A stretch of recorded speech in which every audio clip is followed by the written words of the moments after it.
Keep watching The Politics every Friday, 12 p.m. Eastern Time on New York Parrot TV, the voice for humanity. Imagine a media platform that reshapes the conversation, empowers your voice, and redefines the Bronx community. Bronx Post, changing the reality, changing the narrative. For businesses, politicians, and government agencies, we offer targeted advertising solutions that drive results. Amplify your message. Reach the heart of the Bronx and beyond. Our platform connects you to the community. Learn more. Email info@bronxpost.com or call 718-892-5555. Visit www.bronxpost.com for breaking news and updates. Bronx Post, changing the reality, changing the narrative.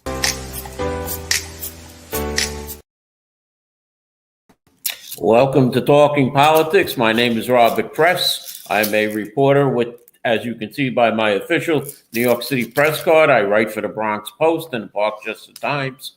Both, like this show, are part of Parrot Media Corporation. I also contribute to the Co-op City News, have a blog at www.100%.blogspot.com, and Facebook pages 100% and What is Going On in Your Local Community Board. The views expressed on this show are those of the host, any guest, or anyone commenting at the bottom of the screen, and not necessarily that of Parrot Media Corporation.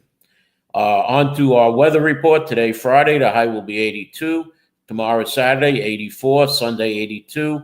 Monday, 83 to begin the work week. My guest is scheduled to be Councilwoman Christy Marmorato. Do we have Councilwoman in the studio, Mr. Producer? Okay, I guess she's trying to get into our network here. There's a problem. The Councilwoman, she's entering her second year finishing up her second year as the Councilwoman for the 13th Council District, which takes up the East Bronx part of the 80th Assembly District and the southern part of the 82nd Assembly District. I see she's here. So I don't have enough time to mention all of the wonderful things Councilwoman Marmorato has done, from concerts, cleanups, fighting illegal smoke shops, street co-namings, which was done yesterday. You had one in City Island. Food giveaways, school bag and supply giveaways. Yeah, I'm going to tell them all, Christy, which yesterday was at the Morris Park Community Association, and later today there's one at St. Francis de Chantal in Throgs Neck. So as I introduce Councilwoman Christy Marmorato, I will say that since the Bally's Committee is in the process of meetings, I cannot ask the Councilwoman about it, but after our commercial at the halftime, I will give you a report on Tuesday's meeting of the committee. Okay, did I leave anything out, Councilwoman? You left a couple of things out. Okay. No, you did a pretty good job, though. One of my exciting things that I've done, and it was one of my goals coming into this role, is to expand the pre-K program here in this district. When I found out that City Island did not have a pre-K4 program, not only did we open 18 seats for pre-K4, but we just expanded pre-K3 as well. Because City Island, you had to leave the island in order to send your children to free pre-K, obviously. We also expanded the program in PS 108, and we're trying to get one other school in expansion. Let's hope say a prayer that it works out before the school year starts. We sponsored Veterans Day Parade and the breakfast that goes along with it, the Columbus Day Parade, and this year, excitingly, we get to help and sponsor the St. Patrick's Day Parade in Throgs Neck. We've created over 500 homeownership opportunities right here in Morris Park. We've done movie nights, over 1,000 backpacks. We've done domestic violence giveaways, which were clubs for your cars, safeties for your door locks. And we offer veteran services here in the district once a month. And I'm excited to announce that our council district ranks in #1 with open cases. So we've had the most traction here in our council district for veteran services out of all 51 city council districts. We also offer immigration services for people who need to get their immigration statuses in order. It's a free service that the city does provide. We have Joseph coming in from CUNY Law I think it's every Monday. We've brought so much money to the district. My biggest thing was, if there's funding out there, we're going to make sure District 13 has it. We've funded over $50 million in parks alone with the rezoning of the Metro North. We've got Loretto Park is going to be redone, Waterbury Buffalo, Brady Park is going to get an upgrade, and the ball fields in Pelham Bay Park. We've also secured $4 million for Columbus High School to get their football field redone. That's not the full fund of the project, but it's a very big start, right. And very exciting because those kids need to have a really good athletic program. We've also secured funding for the City Island Library, about $4 million through the Speakers Initiative. We've done pet food giveaways, pet adoptions, spay-neuter events, and we're looking to do vaccination and grooming for my pet lovers out there. Which is you have one coming up, don't you? Yes, we do. We do an adoption event, but we're also looking to try to get a program in here to do shots for the pets as well. We've funded senior programming, and we've gotten engaged. I think it's over $10 million for emergency services like the NYPD, FDNY, and the EMS. That's very impressive for a first-term councilwoman. In 2 years, especially. And only 2 years. So I hope we get to keep you, that you stay around. And you're allowed now to have 2 more 4-year terms because you came in on the half term. Yes. So we could have you for 10 years instead of the normal 8 years that the other council members will be having. Yes. So let me ask you, what is happening in the district, though, that is coming up? As far as what, programming through our office? What kind of, yes. We're doing a backpack giveaway this evening in St. Francis. We have a pet adoption. Like I said, we do veteran services once a month. We have, what month are we in? We're going into September. We have another movie night coming in Frog's Neck and my favorite concerts. I always said I would bring concerts back. That was like the #1 request. So in Veterans Memorial Park, we're going to do a Billy Joel tribute band. So that's going to be exciting. And I recommend people come check it out because there's going to be a lot of cool stuff going on as well. Now, you have a fairly brand new office. Where is it? How do people get there? The office is on Williamsbridge Road. It's 1925. It's across from the famous G&R Deli and CVS on Williamsbridge. And your staff members, you want to mention some of them? Of course, I have an amazing staff. What was important to me when I did this and put the team together is I wanted people from the district that live in the district, and I wanted them from different pockets of the district. Some are from Frog's Neck, Indian Village, Silver Beach, Pelham Parkway. And, my team has been amazing because when you're dealing with constituent services, it's important for you to know the district. And I always tell my team, if there's something going on, you get an email or you get a phone call, jump in your car, go out, survey the site, take your time, go talk to constituents. And they do that. And they're amazing, my team. And this is for Kevin Diola and a couple of the others. Yesterday at the book bag and school supply giveaway at Morris Park, Bird was there. They're the electric scooter people. And I didn't get a shot of it, but the councilwoman rode a scooter up and down half the block. She was an expert at it. As much as we say we don't want them all over the place, she brought the Bird e-scooters there to talk and to give out free helmets. Are we going to see them at tonight's event? I think they should be there at tonight's event, and it's all about educating people on the right thing to do. And I was able to gauge Bird, which was amazing because, we know scooters are important, and we know that some people do rely on them and it's necessary, but we need the riders to respect the community. You can't just litter them all over the place and not park them appropriately. And Bird has been pretty responsive with when we do reach out to them to say, hey, these scooters are a mess, or they're blocking somebody's driveway, or we see somebody who's actually riding on the sidewalk or, a little kids on it, they are very responsive in the sense where, they outreach to the person who's riding the scooter and they tell them you cannot do that. Well, I know you have to go someplace, so I can't keep you long. But I know you didn't have a primary, and the opposition primary was a little ugly, and you have a candidate who got less than 30% of the vote who was opposing you, and another candidate who was in that primary. So you have two opponents coming up in November. How do you feel about the general election? Honestly, I am a hard worker. I've been working my butt off since I'm about 16 years old and haven't stopped. That's ingrained in my spirit, and I just know I got to work. I've been working the last 2 years as hard as possible, and when the campaign starts, it's going to be the same thing. I'm going to be out there all the time. I'm going to be getting up early as possible, outreaching to as many people as I possibly can. Because people I talk to say it's like night and day from the previous councilwoman. We never saw her. We see Christy all the time. She's all over the place. She's out here. She's listening to us. She's helping us. Any final words before I let you go?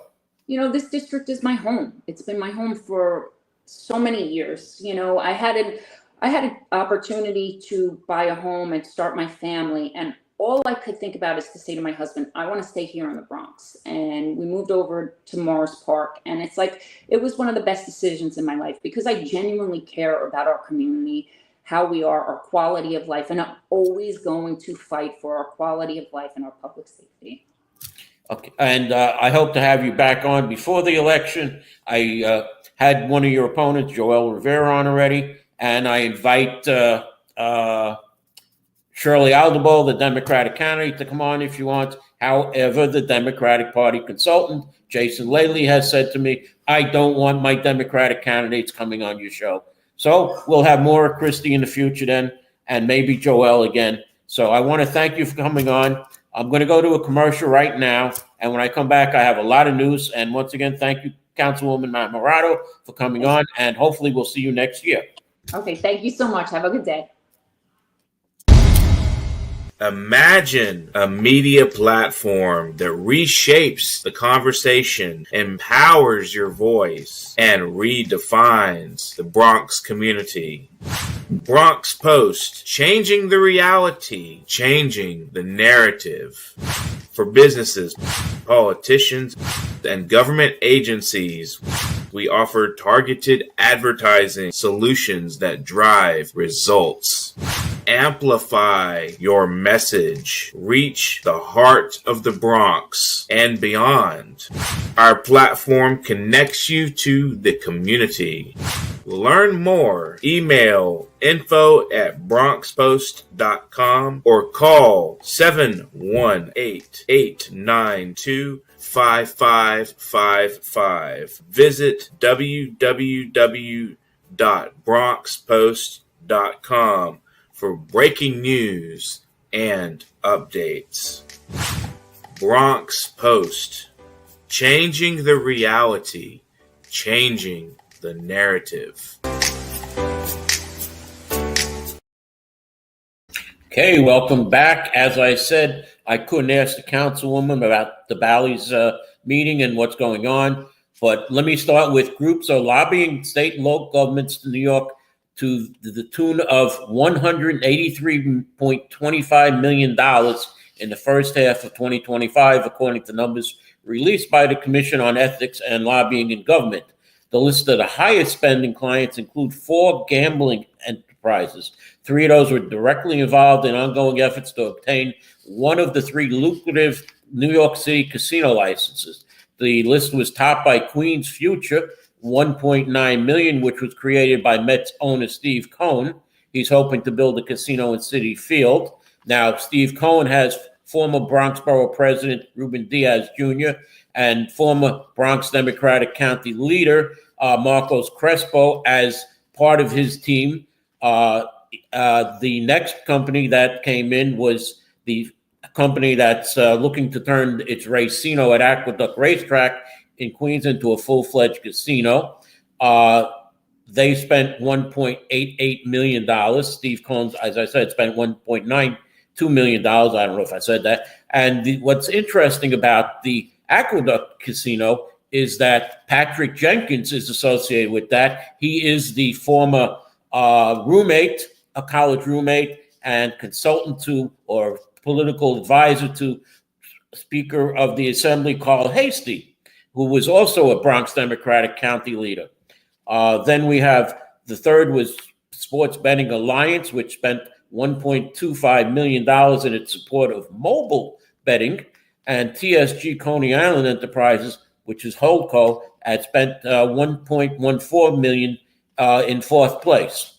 Now, Bally's, we know, has Stanley Schlein and Jeff Klein from who Stanley Schlein represents the Bronx Democratic Party in lawsuits. He's their lawyer, and Jeff Klein is a former state senator who was endorsed by the Bronx Democratic Party. So we know, and there are hints that the Bronx Democratic Party is involved in the Bally's Casino, as we saw State Assemblyman Michael Benedetto and Senator Natalia Fernandez rush to get alienation of parkland in. Okay, now, as far as the CAC meeting, the Community Advisory Committee, Tuesday night held at the Hutch Metro Center, which was a community board matter, which was held in Community Board 11, unless it was because Lisa Soren, the president of the Bronx Chamber of Commerce, has its office in the Hutch Metro Center, and Ms. Soren is also Bronx Borough President Vanessa Gibson's representative to the CAC. As for the hearing, 49 people spoke, with 9 opinions against the casino, including myself, 40 in favor, which included 16 union members, former State Senator Klein's assistant's mother and father, several people associated with Little League leagues convinced that Bally's is going to fix their ballparks, several nonprofit executives, several people who have been convinced that the $100 million for 20 acres of parkland and many buildings that are going to go up there several stories high is worth it, when in 2003, $240 million was paid to build the 2-story water filtration plant on 12 acres of parkland in Van Cortlandt Park.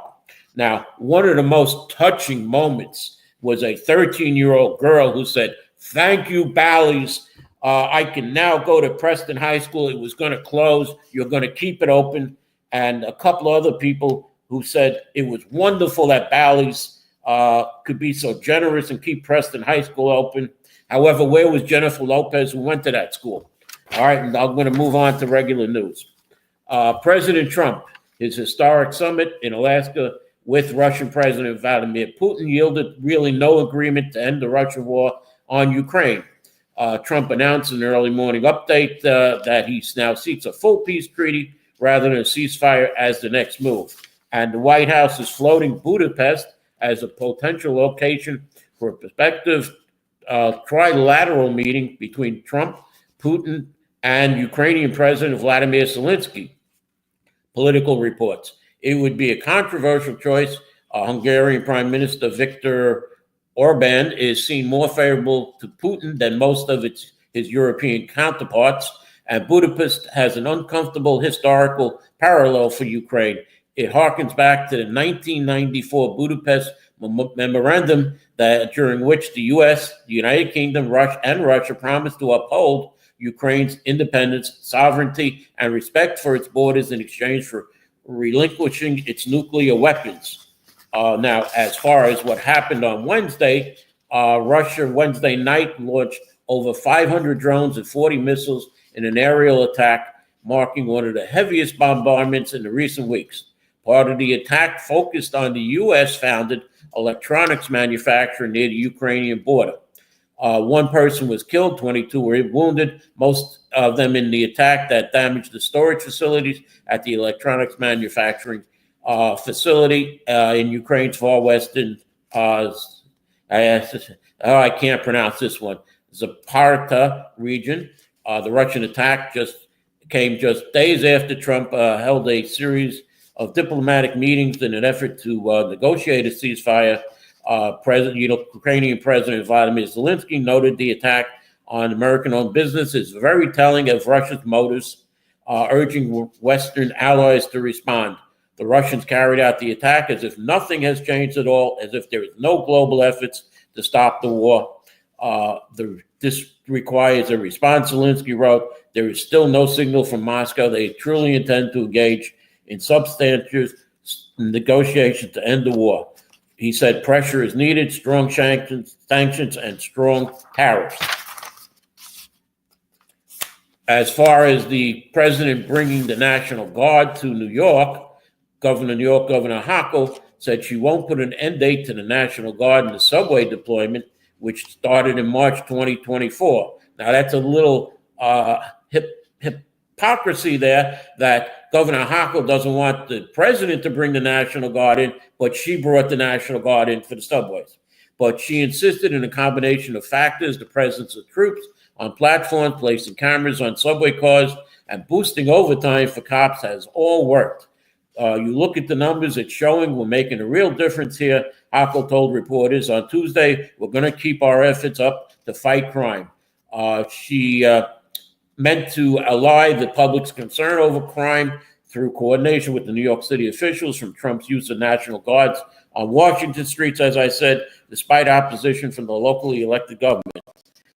She is walking a delicate line on the political issue. Hochul wants voters to feel safe, especially on mass transit, and can tout success.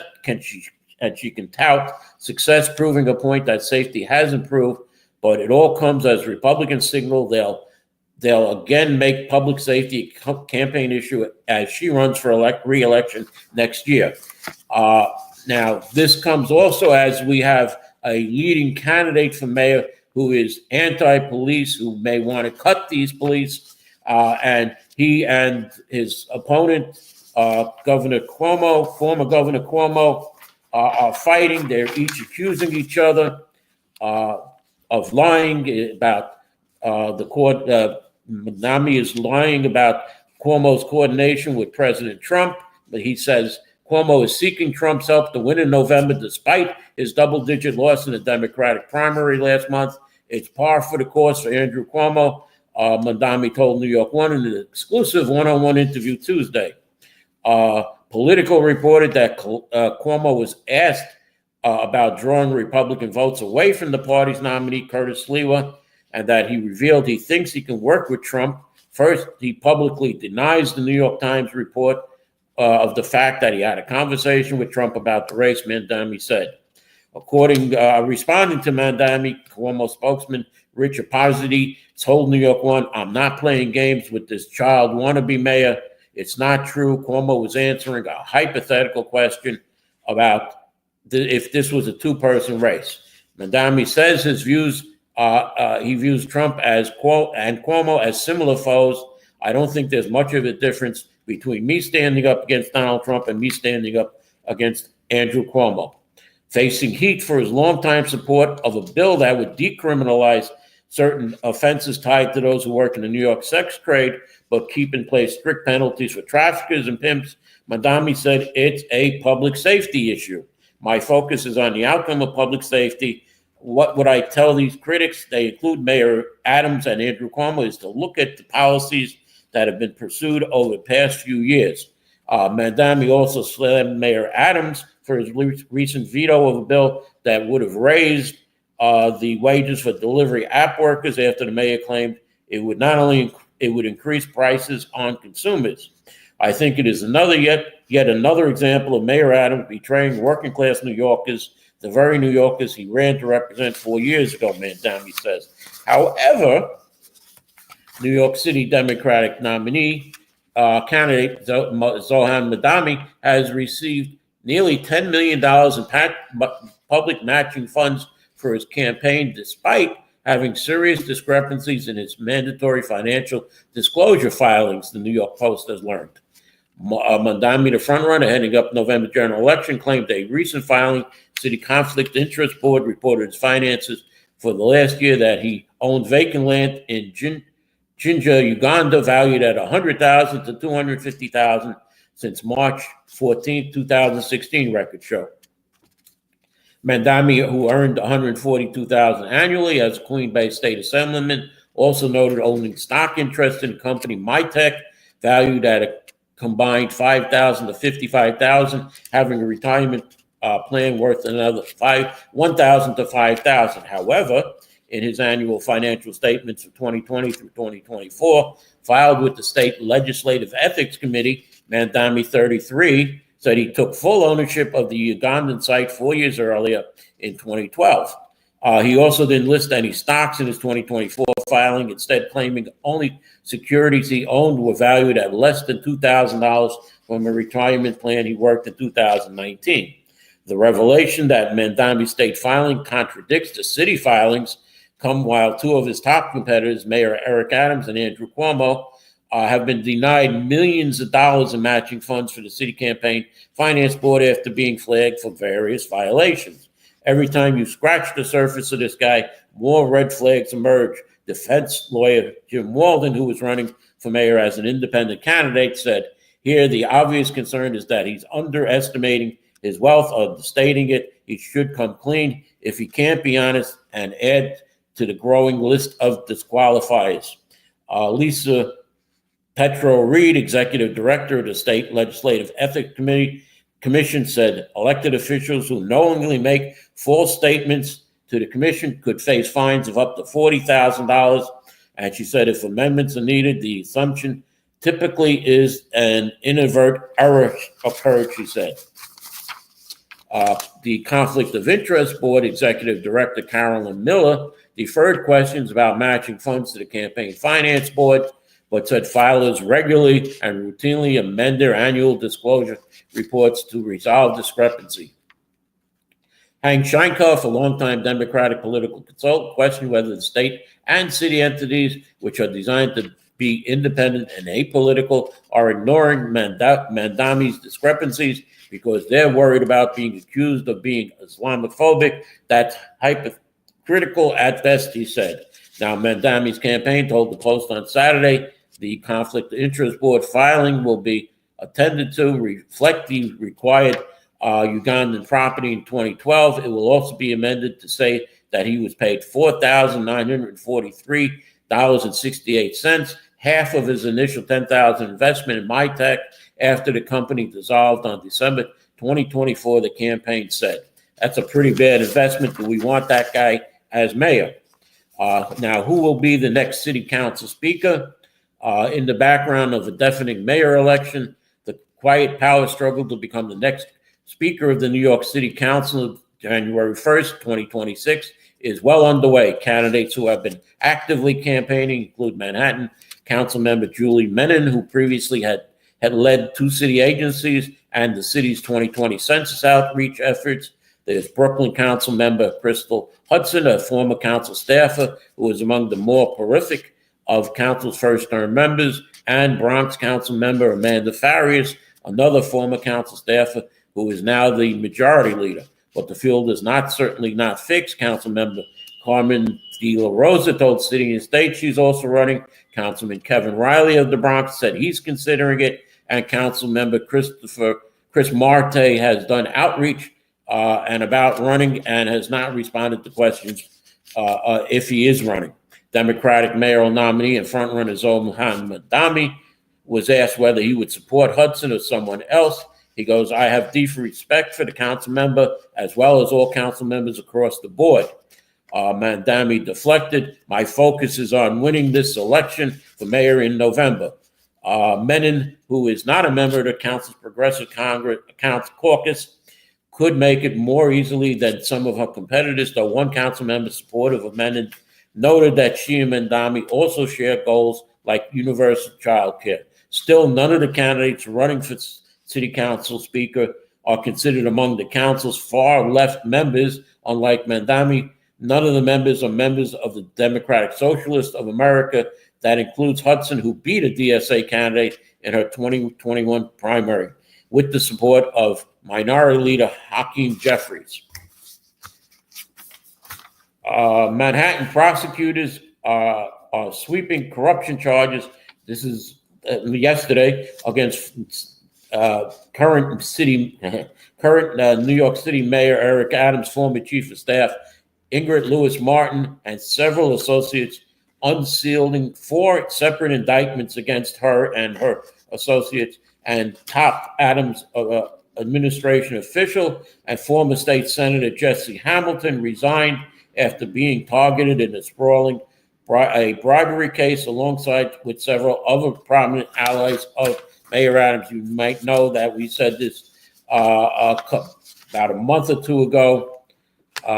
Looks like I'm at the end of the show, so I'm going to come up with a nice item that it appears that the city health officials should get on the stick and start providing New Yorkers with free condoms again. Critics say the department's rubber shortage has existed for about a year and reportedly because of a high demand, prompting it to become the butt of jokes. New York City residents who are currently go to the Department of Health's website for free condoms agree with this message. Due to the overwhelming initial response, we have exhausted our inventory far sooner than anticipated. We hope to be back up and running shortly. Stay tuned and we will see you soon, the department promises. The Department of Health includes a free condom map showing the groups and businesses it claims to have distributed free condoms that it gave. The health department said it's in the process of selecting a new vendor to support the purchase and distribution of condoms and other safe sex products. It is currently limiting orders to 300 condoms and lubricant packets containing combined per order per month. The department also continues to distribute and fulfill orders for free condoms to sites that offer safe sex products through the New York City Safe Sex Portal, as well as contracted providers funded for targeted distribution in their respective boroughs. Condom providers may opt into appearing on the New York City Health Map as a free safe sex product site. The mayor's preliminary management reports said safer sex products, including condom distribution, plummeted 21% for the first 4 months of fiscal year 2025 compared to 2024. The city unveiled its own New York City brand condom in 2027 under then Mayor Michael Bloomberg in packets with a variety of colors representing a different number of the subway lines. The Big Apple first started providing male condoms in the city's sexual transmitted disease health clinics in 1971 and were distributed in public high schools in 1991. Oh, one more quick thing before I go. City Bike is promising that they will have a way to gauge the age of their riders, that they will require riders to be 16 and older.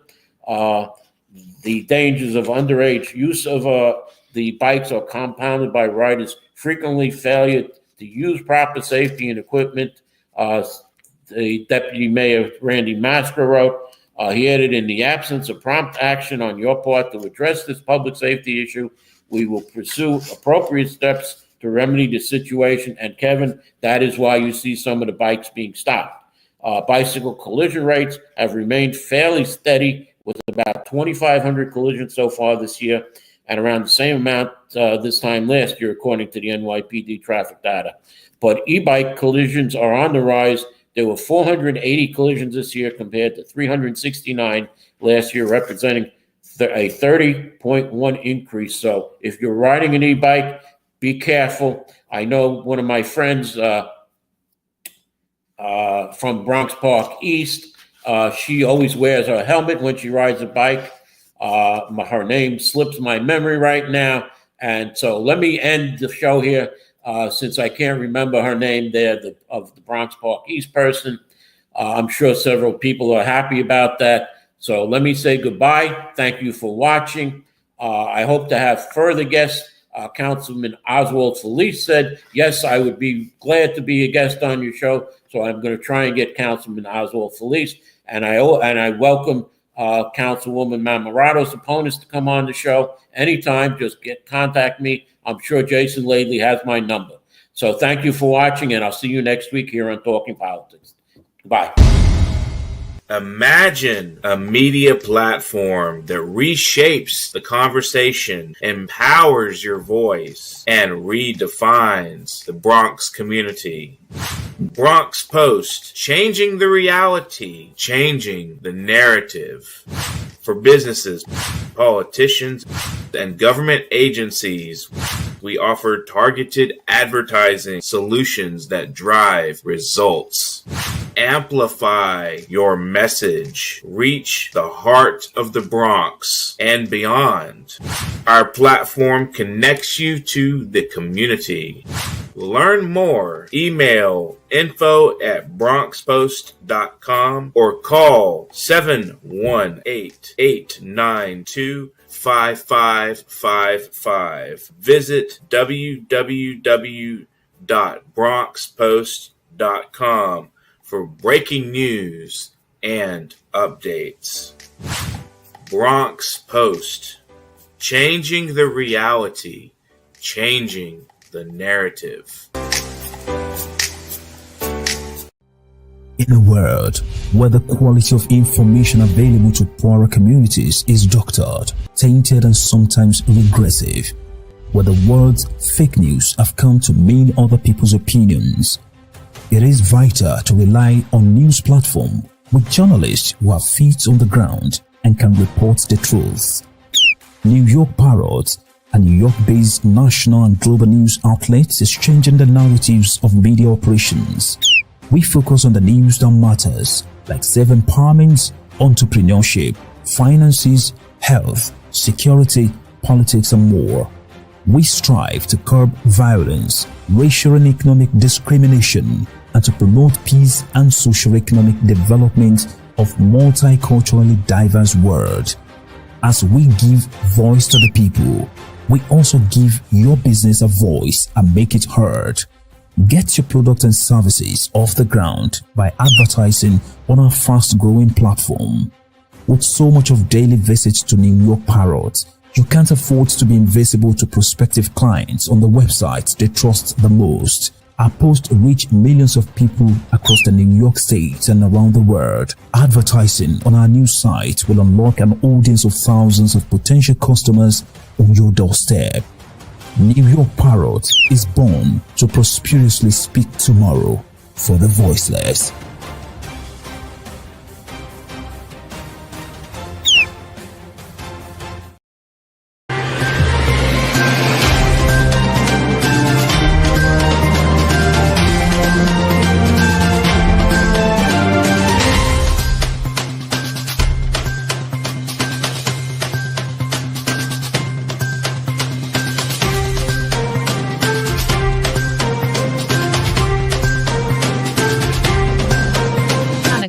Keep watching The Politics every Friday, 12 p.m. Eastern Time on New York Parrot TV, the voice for humanity.